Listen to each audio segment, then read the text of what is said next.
자, 볼게요. 오늘 전기 파트, 전기 파트 중에 전류 전압 저항인데, 네, 전류부터 이제 먼저 보시면, 전류라고 하는 것은, 왜 이 페이지가 먼저 나와 있지? 젠장. 분노의 질주나 삽시다. 자, 다시. 전류라고 하는 것은 전하의 흐름 이렇게 이야기를 해요. 전하라고 하는 것은 전기를 띠고 있는 입자라고 생각해 주시면 돼요. 네. 그래서 야, 폰보지 마. 내 틀린 거 훑고 암기 테스트 치라 했잖아. 저기 나왔으니까 가져. 전류의 방향은 전자의 이동 방향과 반대라 불러주는데, 이게 전자는 마이너스 전기를 띠고 있기 때문에 마이너스에 물리고 플러스에 끌어당겨서 마이너스에서 플러스로 움직여요. 전자가. 근데 전류는 그럼 반대라 그랬으니까 어떻게 얘기를 해야 돼? 플러스에서 마이너스라고 불러주는 거죠. 그래서 전자의 이동 방향은 마이너스에서 플러스이고 전류의 이동 방향은 플러스에서 마이너스라는 거. 이거 다르다는 거 잘 알고 계셔야 되고, 전류가 흐를 때가 있고 흐르지 않을 때에 대한 어떤 전선안을 표현하는 것들이 있는데, 전선안을 표현할 때 이 원자핵이 이렇게 있죠. 원자핵은 절대적으로 움직이지 않습니다. 우리 정전기 할 때 배웠다시피 원자핵은 무거워요. 무거워서 움직이지 않고 전자는 가벼워서 전자들이 움직이게 됩니다. 근데 전류를 이렇게 전압을 딱 넣어주지 않는다면, 건전지를 안 꽂아준다면 전류가 안 흐를 때는 전자들이 이렇게 중구난방으로 지멋대로 이렇게 보고 있어요. 근데 만약에 전류를 내가 틀어주게 된다면 마이너스에서 플러스 방향 쪽으로 전자들이 움직이는 걸 볼 수 있죠. 마이너스에서 플러스로. 그럼 여기에서 내가 전기의 방향을 안 알려준다면 전자들이 움직이고 이제 가고 있는 쪽이 무조건 플러스가 되고, 그 다음에 전자들이 출발하는 쪽이 마이너스가 된다라는 거. 그 다음에 전류의 방향은 거꾸로라고 얘기를 해야 맞는 말이 되는 거예요. 오케이? 자, 그리고 전류의 세기를 측정을 할 때 일단 전류라고 하는 건 단축키 I로 사용을 합니다. I가 전류예요. 그리고 전류의 세기를 얘기할 때 암페어라는 단위를 쓰는데 이 1암페어다 그러면 1초에 전자의 개수가 6.25 곱하기 10의 18승계가 지나가는 거예요. 어렵지? 네. 몰라도 되는데 어쨌든 그 정도 전류 그 세기를 셀 때 1암페어가 그 정도의 알갱이들이 지나가는 거를 얘기를 하는 거예요. 그래서 1암페어는 1000mA라고 얘기를 해줄 수 있어요. 밀리라고 하는 것은 1000분의 1이기 때문에 그 1000 대신에 사용을 할 수, 그 1000분의 1, 0.001 대신에 사용할 수 있기 때문에 1000ml는 뭐예요? 잠깐만.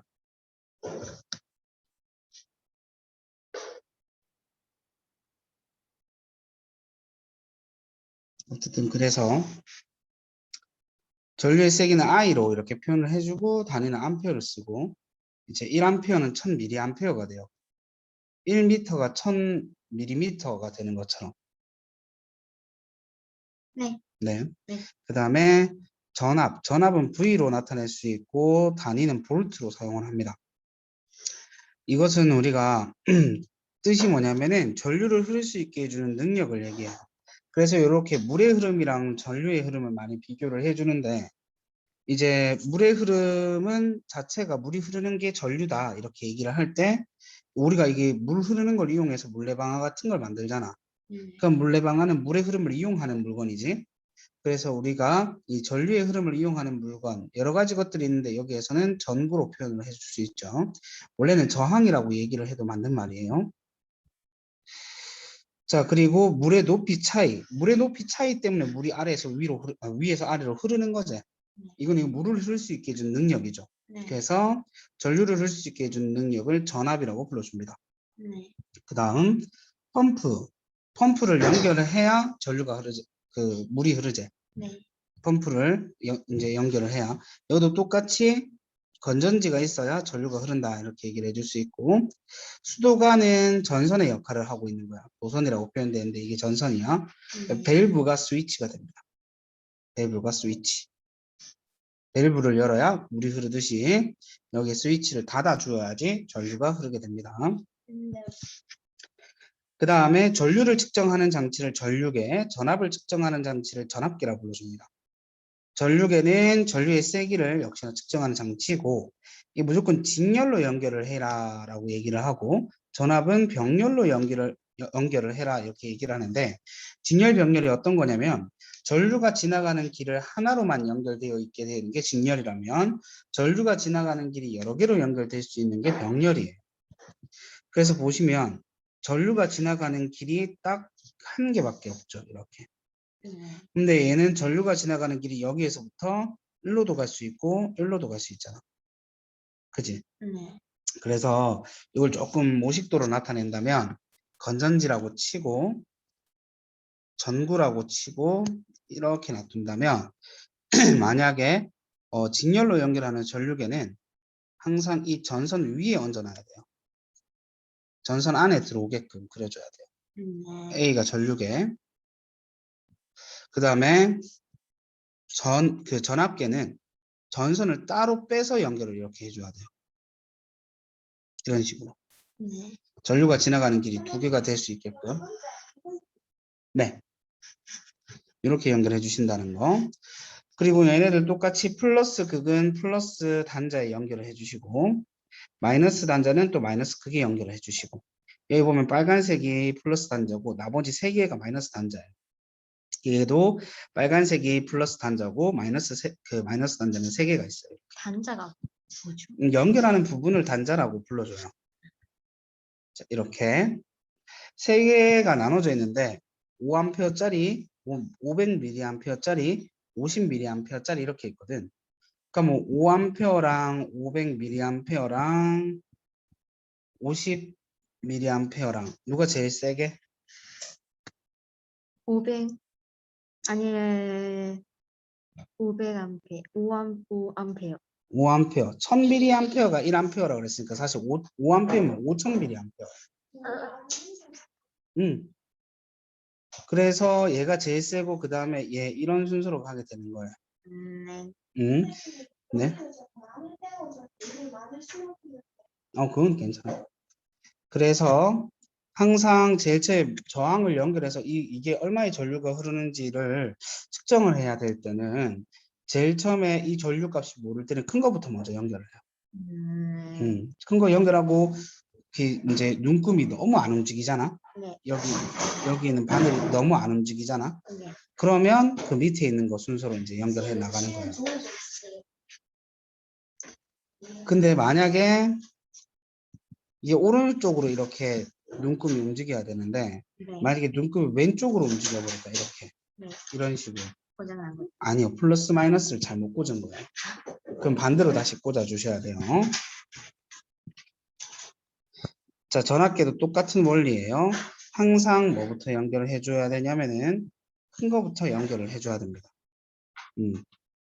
최대 전류값 혹은 최대 전압값부터 연결을 해서 그 밑에 순서로 내려가 주셔야 돼요. 네. 그래서 만약에 이것을 연결을 해서 읽어준다고 얘기를 했을 때 만약에 내가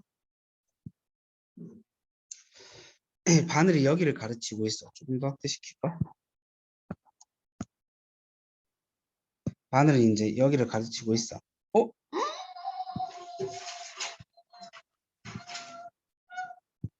자, 바늘이 여기를 가르치고 있다고 쳤을 때 내가 3V짜리에다가 연결을 했다고 하잖아.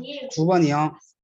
3V짜리에 연결을 했다 치면 지금은 그 30V 연결돼 있지만 그럼 이 바늘을 읽을 때 쌤 폰에 스크린상이에요. 어, 저 그 충전 중. 그러니까 어떻게 하는지 아세요? 어? 그 봐봐요. 핸드폰이랑 핸드폰 크기 할 수 있거든요. 근데 이거 와이파이가 아니 돼요. 이게 뭐냐면은 배터리 그거 공유. 자 그래서 만약에 3V짜리에 이렇게 연결을 했다면 여기에다가 연결했다면 3V가 최대치인 단자들 이 눈금을 읽어주셔야 돼요. 그럼 여기에서는 0, 1, 2, 2V라고 읽어주셔야 되는 거예요. 여기가 2거든. 네. 만약에 여기에 15V짜리 단자를 연결을 했다면 15짜리를 읽어주셔야 돼요. 최대치가 15짜리. 그럼 여기는 10이 되겠죠. 그래서 바늘에 있는 값이 10V다 이렇게 연결을 읽어주셔야 되고 30V짜리 단자에다가 연결을 했다면 최대치가 30인 눈금을 이렇게 읽어주셔야 돼요. 그럼 여기는 20이 되는 거죠. 그래서 20V 이렇게 읽어주는 거예요. 네. 그 다음에 전류와 전압의 관계에 대한 내용인데 여기서부터는 계산 부분이 좀 들어오기 때문에 헷갈릴 수 있어요. 자, 전류, 저항 이렇게 나와 있는데 저항을 R로 나타내거든. 네. 전압을 V라고 나타냈고 I를 전류라고 나타냈잖아. R이 뭐라고? 저항. 저항. 단위로 보자면 단위는 볼트, 암페어 이렇게 적어서 옴 이렇게 써요. 두 번이에요.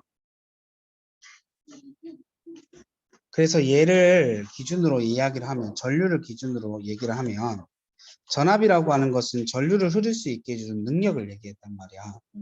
그러니까 전압이 커진다라는 건 전류를 흐를 수 있게 해주는 능력이 더 세졌다, 더 좋아졌다. 그 말은 전류가 더 세진다 이렇게 얘기를 할 수 있죠. 전압과 전류의 관계는 비례한다라고 얘기를 해요. 그 다음에 저항의 뜻이 뭐냐면 전류의 흐름을 방해하는 정도거든. 방해하는 거야, 전기 흐르는 거. 방해해서 내가 뭔가를 얻어서 이용하는 건데 일단 저항이 커지면 그럼 전류가 잘 못 흐르겠죠. 그래서 한 개가 커졌을 때 한 개가 이렇게 작아지는 관계를 반비례한다 이렇게 얘기를 해요. 반비례. 그러면 정비례 그래프랑 반비례 그래프를 보면 전류 전압은 이렇게 비례한다. 정비례 그래프. 전류와 저항은 이렇게 반비례한다. 반비례 그래프가 나오게 되는 거예요. 오케이? 네. 그 다음에 저항을 조금 더 디테일하게 보면 여기가 전선인데 전선도 원자로 만들어져 있잖아.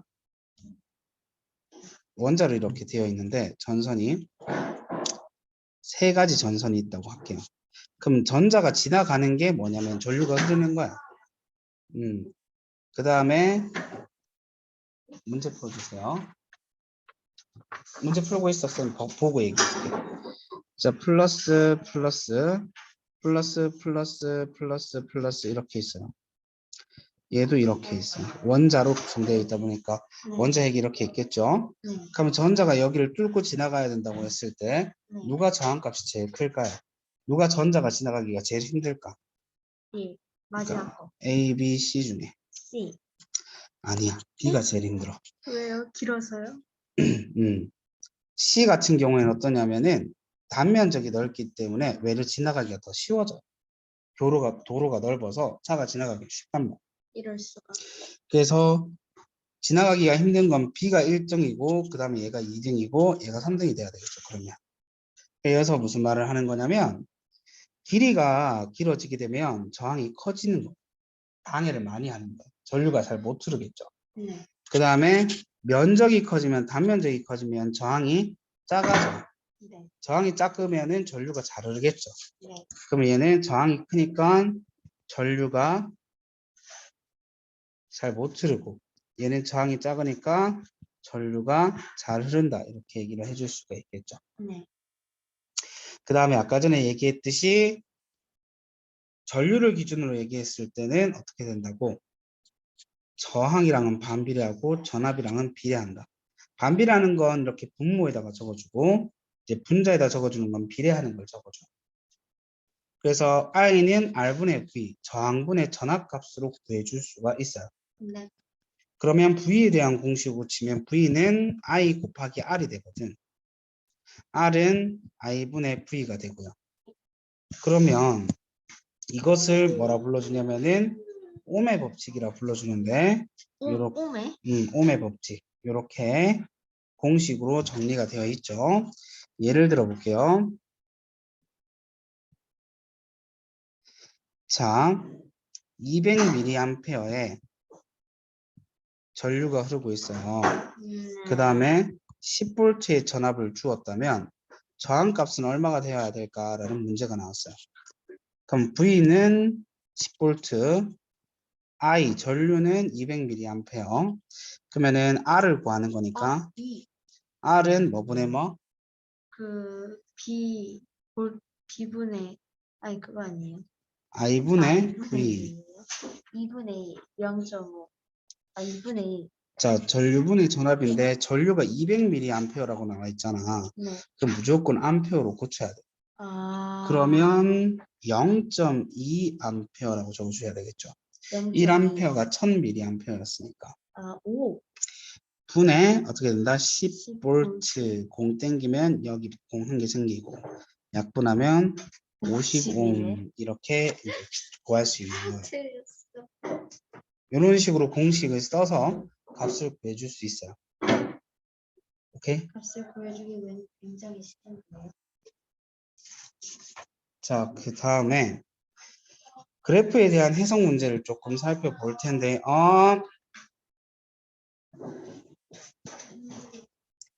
전류와 전압값이 이렇게 나와 있습니다. 네. 전류는 이제 일단 요거 봐봐. R은 I분의 V지. 네. 그러니까 저항은 뭐분의 뭐인 거야? 전류분의 저항 전압, 전압 V가 전압. 이렇게 되는 건데, 그럼 여기에서 봐봐. 여기서 기울기를 어떻게 구해주냐면, 기울기는 X 증가량분의 Y 증가량으로 구해요. 가로분의 세로. 네. 그러면 가로가 뭐예요? 전압이죠. 전 세로가 뭐예요? 전류죠. 전 I분의 V 하면 R 값인데, 네. 이건 V분의 I가 됐잖아. 오빠 그러면 저항분의 1이다 이 말이에요. 전분의 1 그래서 기울기가 크면 클수록 저항값이 작아지는 거예요. 거꾸로니까. 한번 구해볼게요. 가의 저항을 구하면 전류분의 전압해 주어서 4분의 4가 되겠죠. 1옴이 됩니다. 얘는 2분의 4가 되죠. 전류분의 전압하면 저항이 나오니까 2분의 4가 되면 2옴이 돼요. 봐봐. 기울기가 더 가파를수록 작아지지. 저항값이. 네.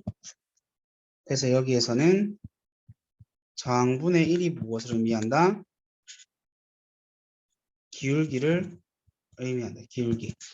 그래서 기울기는 저항의 역수를 의미한다라고 이야기를 해줄 수도 있어요. 요거 할 수 있겠어? 아니요. 연습을 좀 더 해볼게요. 근데 이거는 이렇게 다 적어야 돼요, 셋 다?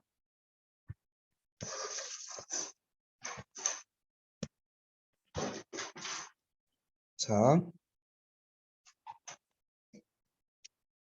전압 전류 나와 있죠? 기울기 어떻게 구한다 그랬어요? 가로분의 세로. 세로 그럼 전압분의 뭐가 돼요? 류 전류가 되죠. 그럼 이거는 저항이에요? 저항의 역수예요? 저항의 역수 그렇지. 저항분의 1이 된단 말이야.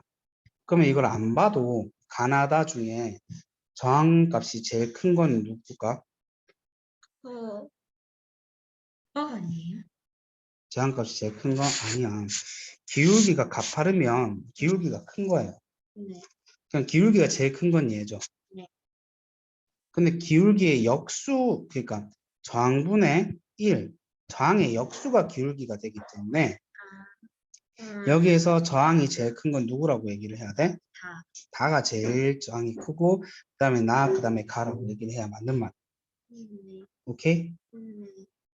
실제 저항값을 한번 구해볼게요. 아, 저항은 어떻게 구해? 저항은 전류분의 전압값으로 구해요. 그게 어떻게 되는 건데? I분의 V가 R이라고. 전류가 I죠. 네. 15분의 1.5 해야 된다. 15분의 1.5면 15 곱하기 15분의 10